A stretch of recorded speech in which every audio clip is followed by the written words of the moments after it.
صلی سیدنا وعلی آل سیدنا مولانا محمد وبارک وسلم۔ اعوذ باللہ من الشیطان الرجیم، بسم اللہ الرحمن الرحیم۔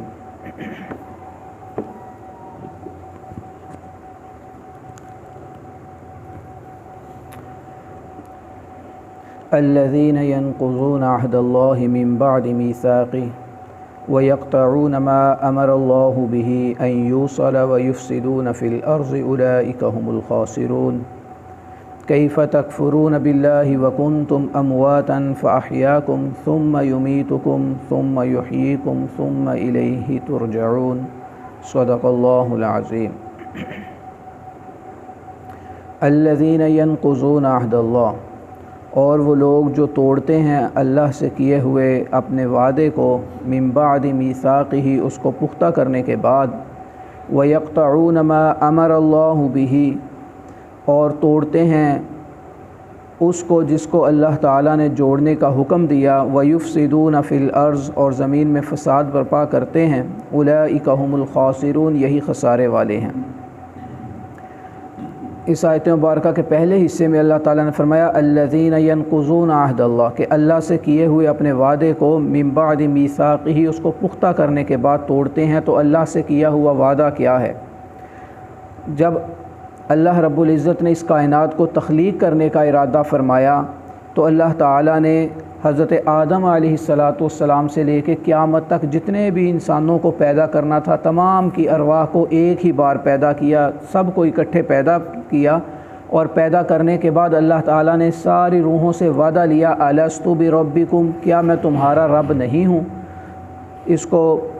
عہد الست بھی کہتے ہیں۔ تو تمام نے، قرآن پاک میں ہے کہ تمام روحوں نے کہا قالوا بلا، سب نے کہا کیوں نہیں، کہ آپ ہی ہمارے رب ہیں، آپ ہی ہمیں پیدا کرنے والے ہیں۔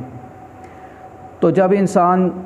نے یہ وعدہ کیا لیکن دنیا میں آ کے انسان اس وعدے کو بھول گیا، تو اللہ رب العزت نے اس وعدے کی یاد دہانی کے لیے انبیاء اکرام علیہم السلام و تسلیمات کو مبعوث فرمایا کہ وہ جا کے انسانوں کو وہ وعدہ یاد دلوائیں کہ جب تمہیں پیدا کیا گیا تھا تو تم سے وعدہ لیا گیا تھا، کیا میں تمہارا رب نہیں ہوں؟ تو تم نے یہ وعدہ کیا تھا، اب دنیا میں آ کے اس وعدے کو بھول کیوں گئے ہو؟ عہد کا مطلب وعدہ ہوتا ہے، اور میثاق کا مطلب ہوتا ہے وعدے کو پختہ کرنا، عہد و پیما کرنا، کہ تم نے بڑی پختگی کے ساتھ یہ وعدہ کیا تھا کہ تو ہی ہمارا رب ہے، اگر میں رب ہوں اور تم نے اس بات کا اقرار بھی کیا تو اب اس بات پہ پورا اترو اور میری بندگی کرو۔ وَيَقْطَعُونَ مَا أَمَرَ اللَّهُ بِهِ، اور توڑتے ہیں اس چیز کو جس کا اللہ تعالیٰ نے حکم دیا، أَن يُوصَلَ، اس کو جوڑنے کا۔ تو یہاں دو طرح کے تعلقات، ایک تو تعلق انسان کا تعلق بندے کے ساتھ، انسان کا تعلق اپنے رب کے ساتھ ہے کہ اللہ کے ساتھ جو عہد کیا ہے کہ اللہ کے ساتھ تعلق، اللہ سے تعلق کا مطلب یہ ہے کہ اس کی بندگی کرنا، اور دوسرا قرابت داری، اپنے اعزاء و اقارب کے ساتھ، انسان کا انسان کے ساتھ تعلق ہے کہ اس کو بھی اللہ تعالیٰ نے جوڑنے کا حکم دیا۔ نبی کریم صلی اللہ علیہ وآلہ وسلم نے جس طرح فرمایا لا يحل لرجل ان يهجر اخاه فوق 3 لیال، کہ کسی آدمی کے لیے یہ حلال ہی نہیں ہے کہ وہ 3 دن سے زیادہ اپنے کسی مسلمان بھائی سے قطع تعلقی رکھے۔ اسی طرح ایک موقع پہ نبی صلی اللہ علیہ وآلہ وسلم نے فرمایا لا يدخل الجنۃ قاطع، قطع تعلقی کرنے والا، تعلقات کو، قرابت کو توڑنے والا جنت میں داخل نہ ہوگا۔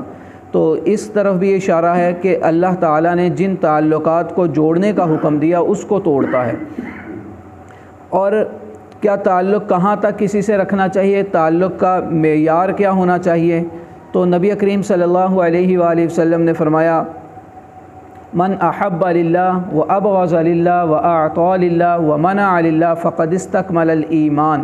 اس حدیث مبارکہ میں تکمیل ایمان کے 4 اصول بیان کیے گئے ہیں، 4 اجزاء بیان کیے گئے ہیں۔ من احب للہ، کہ انسان کا کسی کے ساتھ تعلق ہے، کسی کے ساتھ محبت ہے، کسی کے ساتھ قربت ہے، تو اس کا سبب اللہ رب العزت کی رضا ہونی چاہیے، یعنی اللہ والوں کے ساتھ انسان کا تعلق ہونا چاہیے، جو لوگ اللہ رب العزت کے مقرب ہیں ان کے ساتھ انسان کا تعلق، اٹھنا بیٹھنا، محبت اور مودت کا رشتہ ہونا چاہیے۔ من احب للہ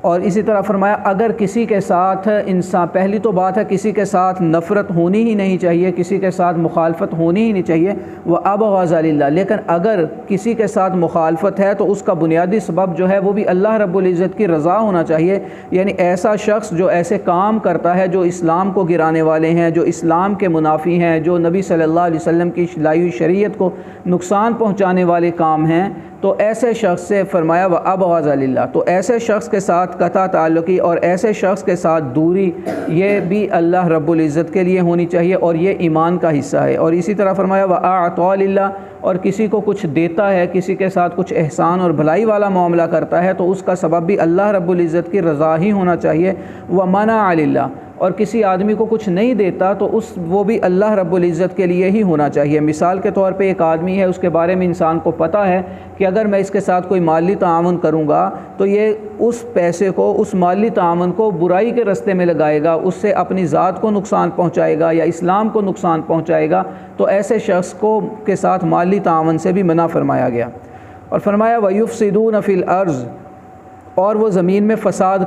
کرتے ہیں، یعنی جو لوگ قطع تعلقی کرتے ہیں تو قطع تعلقی کا یقینی نتیجہ یہی ہے کہ اس سے زمین میں فساد پیدا ہوتا ہے۔ اولئک هم الخاسرون، اور یہی لوگ گھاٹے والے ہیں، یہی لوگ خسارے والے ہیں۔ کیف تکفرون باللہ وکنتم امواتا، اور کیسے تم انکار کرتے ہو اللہ تعالیٰ کا حالانکہ تم مردہ تھے، فاحیاکم، پھر تمہیں زندہ کیا، ثم یمیتکم، پھر تمہیں موت دے گا، ثم یحییکم، پھر تمہیں زندہ کرے گا، ثم الیہ ترجعون، پھر اسی کی طرف تم لوٹائے جاؤ گے۔ اس آیت مبارکہ میں پہلے موت کا ذکر کیا گیا کہ تم مردہ تھے پس تمہیں زندہ کیا۔ تو اس میں مفسرین نے لکھا ہے کہ جب اللہ رب العزت نے تمام ارواح کو پیدا کیا تو پیدا کرنے کے بعد ان کے اوپر نیند طاری کر دی، گویا کہ وہ سو گئیں، اور دنیا میں جب آنا ہوتا ہے تو اللہ رب العزت پھر انہیں بیدار کرتے ہیں۔